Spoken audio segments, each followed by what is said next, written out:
የ2017 በጀት ዓመት የሶስተኛው ሩብ ዓመት የመቶ ቀን አፈጻጸምና የተሟላ የማክሮ ኢኮኖሚ ትግበራ የ9 ወራት አፈጻጸም ከሰሞኑ መገምገሙ ይታወሳል። የንግድና ቀጠናዊ ትስስር ሚኒስትር ዶክተር ካሳሁን ጎፌ በሰጡት ማብራሪያ የማክሮ ኢኮኖሚ ማሻሻያው ተጨባጭ ለውጥ እንዲያመጣ በሀገሪቱ የንግድ አካባቢ ተወዳዳሪ መሆን የሚችልበትን አቅም የመፍጠርና የተቀላጠፈ አሰራርን የመዘርጋት ተግባራት መከናወናቸውን ገልጸዋል።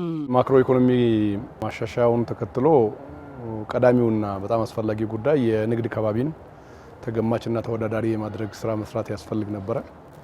ይሄ ለማድረግ ከዚህ በፊት ከሪፎርም በፊት በነበሩት ጊዜያት ወደ 1500 ገደማ የንግድ መስጫ መደብ ይጠየቅባቸው የነበሩትን ቀለል ባለ ሁኔታ ወደ 550 ለማውረድ ሙከራ ተደርጓል። 1350 አካባቢ ቅድመ ብቃት ይጠየቅባቸው የነበሩት የንግድ መስጫ መደቦች ወደ 10 ብቻ ዝቅ እንዲሉ ተደርጓል።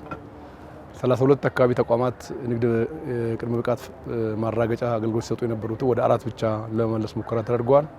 በጣም ብዙ ቀናት ሲወስዱ የነበሩት ግልጋሎቶች በተለይ የንግድ ፍቃድ አዲስ ማውጣት፣ ማደስ ብዙ ቀናት ይወስዱ የነበሩት ወደ ሰዓታትና ደቂቃዎች መመለስ የተቻለበት ነው የነበረው። በበጀት ዓመቱ 9 ወራት 2.6 ሚሊዮን ለሚሆኑ ዜጎች አዲስ የንግድ ፍቃድና የእድሳት አገልግሎት መሰጠቱንም ሚኒስትሩ አብራርተዋል።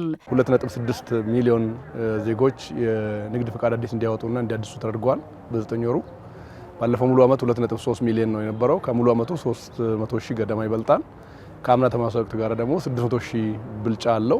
በድህረ ፍቃድ ክትትልና ቁጥጥር 250 ሺህ ነጋዴዎች የንግድ ፍቃዳቸውን ከህግ አግባብ ውጪ እየተጠቀሙበት በመገኘታቸው ህጋዊ እርምጃ ተወስዶባቸዋልም ነው ያሉት። ኩል የወሰዱትን ንግድ ፍቃድ ለተገቢውና ለታለመለት ዓላማ ብቻ መዋል እንዲችሉ የንግድ ቁጥጥርን በተመለከተ የድህረ ፍቃድ ኢንስፔክሽን ስራ ከዚህ ፊት በፌዴራል እንጂ በክልል ሲከናወን አልነበረም።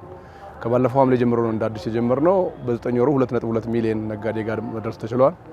ወደ 250 ሺህ የሚጠጋ ነጋዴ የወሰደው ንግድ ፍቃድ በአግባቡ እየተጠቀመበት አለመሆኑን ቼክ አድርገን ተገቢ እርምጃዎች መውሰድ የተቻለበትና ለኢኮኖሚ ማሻሻያው ግብአት ነበር ብሎ መውሰድ ይቻላል። ባለፉት 9 ወራት የተመዘገበው የወጭ ንግድ ገቢ በታሪክ ከፍተኛ መሆኑን በማንሳት ለዚህም የማክሮ ኢኮኖሚ ማሻሻያ ትልቅ አቅም መፍጠሩን ተናግሯል።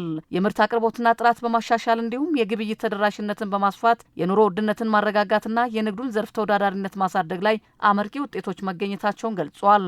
የገበያ ቁጥጥርን በተመለከተ የዋጋ ግሽበትን ዝቅ እንዲል ያደረገው ዋናው ጉዳይ በአንድ በኩል አቅርቦት ማሳደግ ነው። ሁለተኛ የቀረበው ምርት ሰው ሰራሽ የሆነ የዋጋ ንረት እንዳይፈጠር በማድረግና ኮምፒቲቲቭ እንዲሆን ለማድረግ የቅዳሜና እሁድ ገበያዎችን በቁጥር በማብዛትና ጥራታቸውን እንዲጠብቁ ማድረግ፣ ሁለተኛ ደረጃ ግብይት ማዕከላትን በማስፋት ረገድ ሰፋፊ ስራዎችና ውጤት የተገኘበት ስራ ነው ብሎ መውሰድ ይቻላል። ኢምፓክቱ ማክሮ ኢኮኖሚ ማሻሻያው ላይ የሚንጸባረቅ ይሆናል ማለት ነው። የገቢና ወጪ ምርቶች ላይ ክትትልና ቁጥጥር የማድረግ አቅም 39 በመቶ እድገት ማሳየቱንም ጠቅሷል።